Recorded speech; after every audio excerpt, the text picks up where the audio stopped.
kawan-kawan.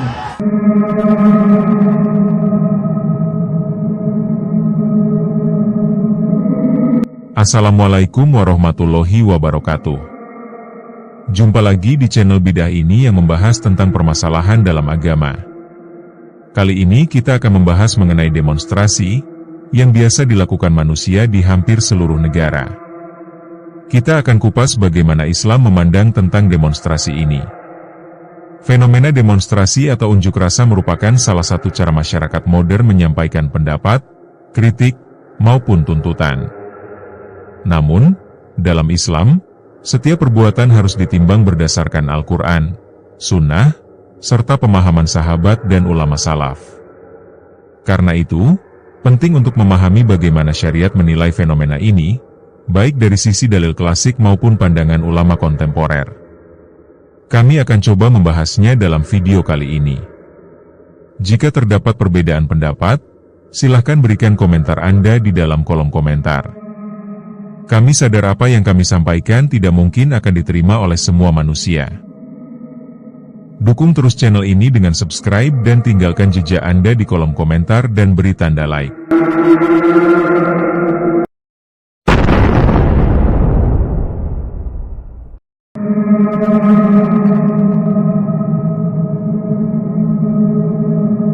Demonstrasi adalah kegiatan sekelompok orang yang menyuarakan aspirasi di ruang publik.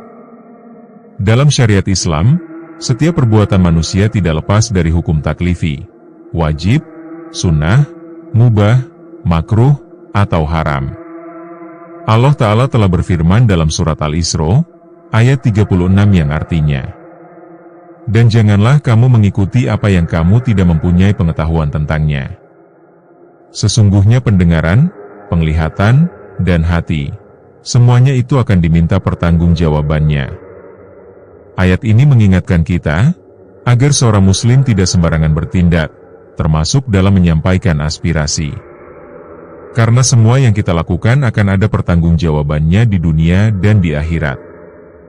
Dan jangan sampai apa yang kita lakukan akan mendatangkan mudorot yang lebih besar. Itulah sebabnya kenapa kita harus selalu mengacu pada aturan agama.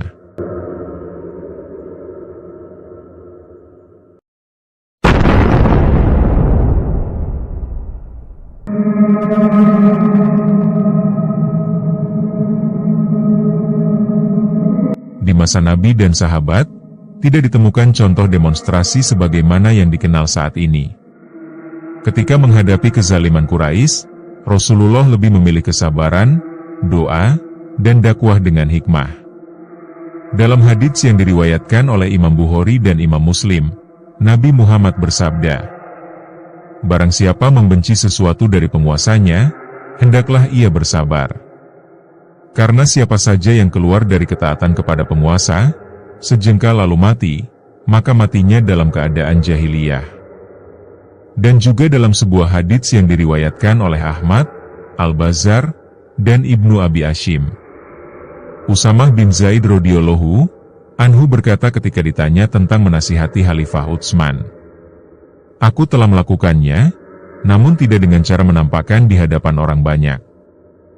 Aku tidak ingin membuka pintu fitnah dengan menasihatinya di depan umum." Para sahabat mengajarkan agar nasihat kepada penguasa dilakukan secara pribadi, bukan dengan mobilisasi massa. Ingatlah kisah Fir'aun ketika dinasihati oleh Nabi Musa. Nabi Musa menasihati Fir'aun bukan dengan cara berdemo dan menghina pemimpin di depan umum, melainkan mendatanginya langsung serta berbicara dengan kelembutan. Kalau memang kita belum bisa mendatanginya secara langsung, maka akan lebih baik jika kita bersabar dalam menghadapi pemimpin yang zalim untuk menghindari mudorot yang lebih besar.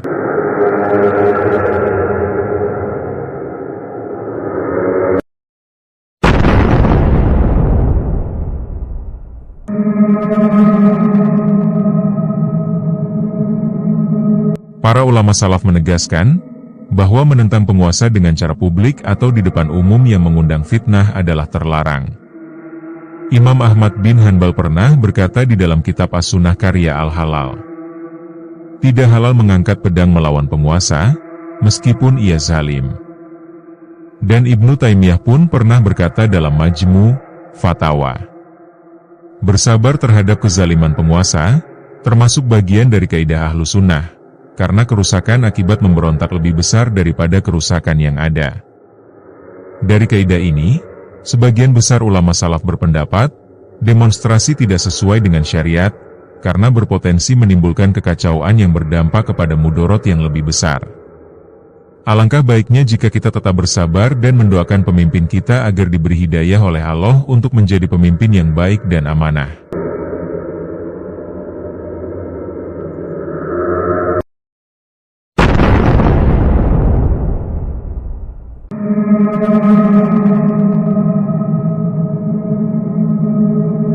Perkembangan zaman membuat sebagian ulama kontemporer berbeda pandangan terkait demonstrasi, terutama yang dilakukan secara damai. Ada pendapat yang membolehkan dan ada yang melarangnya. Sebagian ulama kontemporer membolehkan dan memandang demonstrasi damai sebagai sarana amar ma'ruf nahi munkar dan penyampaian aspirasi. Syekh Yusuf Al-Qaradawi berpendapat bahwa demonstrasi damai adalah bentuk syura modern dan cara umat menyuarakan haknya tanpa harus angkat senjata. Dewan Ulama Al-Azhar juga ada yang membolehkan demonstrasi selama damai, tertib, tidak merusak, dan tidak melanggar syariat. Dalil yang dijadikan sandaran adalah Quran Surat Ali Imran ayat 104 yang artinya, "Dan hendaklah ada di antara kamu segolongan umat yang menyeru kepada kebajikan, menyuruh kepada yang ma'ruf, dan mencegah dari yang munkar. Merekalah orang-orang yang beruntung." Menurut mereka, demonstrasi damai bisa menjadi sarana kolektif untuk menjalankan amar ma'ruf nahi munkar, selama tidak melanggar batasan syariat. Dan alasan sebagian ulama lain yang menolak demonstrasi adalah, tidak ada contoh dari Nabi dan sahabat. Bukan hanya itu, menasehati pemimpin dengan cara demonstrasi berpotensi menimbulkan kerusakan, fitnah, dan kekacauan.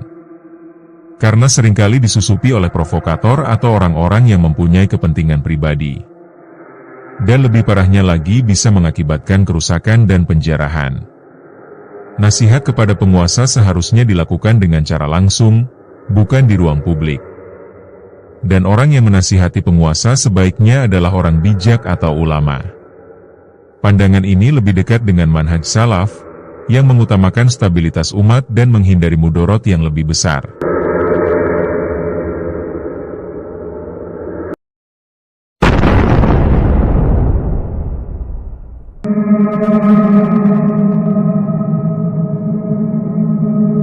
Ulama salaf menolak demonstrasi, karena dianggap sebagai bid'ah dalam cara menyampaikan aspirasi dan berpotensi menimbulkan kerusakan, seperti penjarahan dan tindak kriminal.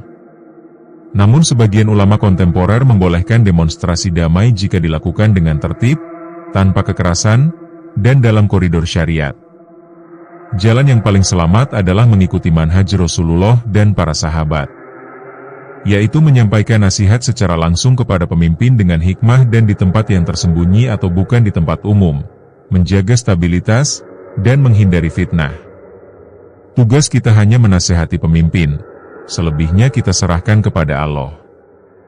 Demonstrasi dalam Islam bukan sekadar soal politik, melainkan masalah syar'i yang harus ditimbang dengan ilmu. Umat Islam hendaknya memahami perbedaan pendapat ulama dengan bijak dan memilih jalan yang paling sesuai dengan tuntunan Nabi Muhammad, yaitu nasihat dengan adab, menjaga lisan, dan menghindari kerusakan yang lebih besar.